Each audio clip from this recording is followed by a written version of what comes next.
ചപ്പാത്തിയിലേക്കോ നാനിനോ പത്തിരിക്കോ ഒക്കെ വളരെ ഈസി ആയിട്ട് സിമ്പിളായിട്ട് ഉണ്ടാക്കാൻ പറ്റുന്ന ഒരു ചിക്കൻ കറി റെസിപ്പിയാണ് കേട്ടോ ഇന്ന് ഷെയർ ചെയ്യുന്നത്. കാണുമ്പോൾ തന്നെ വായിൽ വെള്ളം വരുന്ന ഈ ഒരു ചിക്കൻ ഗ്രേവി എങ്ങനെയാണ് തയ്യാറാക്കുന്നതെന്ന് നോക്കാം. ചൂടായ കടായിലേക്ക് 1 table spoon oil, 2 table spoon butter ഇട്ട് കൊടുക്കാം. ബട്ടർ മെൽറ്റായതിനു ശേഷം ഒരു സവാള ഇതുപോലെ നന്നായി അരച്ചത് ചേർത്ത് കൊടുക്കുന്നുണ്ട്. ഇനി ഇതൊരു 2 മിനിറ്റ് ലോ ഫ്ലെയിമിലിട്ടൊന്ന് വഴറ്റി കൊടുക്കണം. 2 മിനിറ്റിന് ശേഷം 1 ടീസ്പൂൺ വീതം ഇഞ്ചി വെളുത്തുള്ളി ചതച്ചത് ചേർത്ത് കൊടുക്കാം. ഇനി ഇത് മീഡിയം ഫ്ലെയിമിലിട്ട് 5-6 മിനിറ്റെങ്കിലും ഒന്ന് വഴറ്റിയെടുക്കണം. അതിനുശേഷം 1/2 കിലോ കഴുകി വൃത്തിയാക്കിയ ചിക്കൻ എല്ലോടുകൂടി ഇതിലേക്ക് ഇട്ട് കൊടുക്കാം. സവാളയൊക്കെ ചിക്കനിൽ നന്നായിട്ട് പിടിക്കുന്നത് വരെ ഒരു 3-4 മിനിറ്റ് ഇതുപോലെ ഒന്ന് നന്നായിട്ട് ഇളക്കി കൊടുക്കാം. ഇനി ഇതിലേക്ക് 1/2 ടീസ്പൂൺ മുളക് പൊടി, 1/2 ടീസ്പൂൺ കുരുമുളക് ചതച്ചത് പൊടിച്ചെടുത്താലും മതി, 2 നുള്ള് ചെറിയ ജീരകം ചതച്ചത്, 2 ടീസ്പൂൺ മല്ലിപ്പൊടി, 1 ടീസ്പൂണിനടുത്ത് ഉപ്പും ചേർത്ത് പൊടികൾ നന്നായിട്ട് പച്ചമണം മാറുന്നവരെ ഒന്ന് ഇതുപോലെ വഴറ്റിയെടുക്കണം.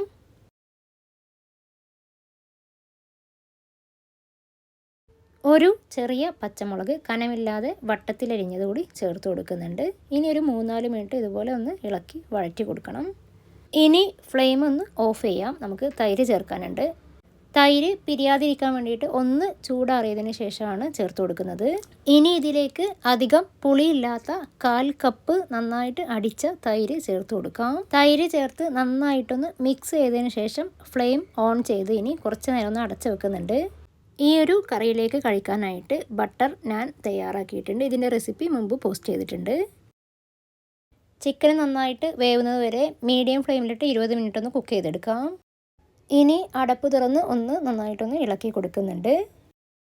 ഇനി ഇതിലേക്ക് ഫ്രഷ് ക്രീമാണ് ചേർത്ത് കൊടുക്കാനുള്ളത്. ഫ്രഷ് ക്രീം ഇല്ലാത്തതുകൊണ്ട് 4 ടേബിൾ സ്പൂൺ പാലിലേക്ക് 1 ടീസ്പൂൺ കോൺഫ്ലോർ നന്നായിട്ടൊന്ന് മിക്സ് ചെയ്ത് മുകളിലൂടെ ഒഴിച്ചു കൊടുത്താൽ മതി. ഇനി എല്ലാം കൂടെ നന്നായിട്ടൊന്ന് മിക്സ് ചെയ്ത് കൊടുക്കാം.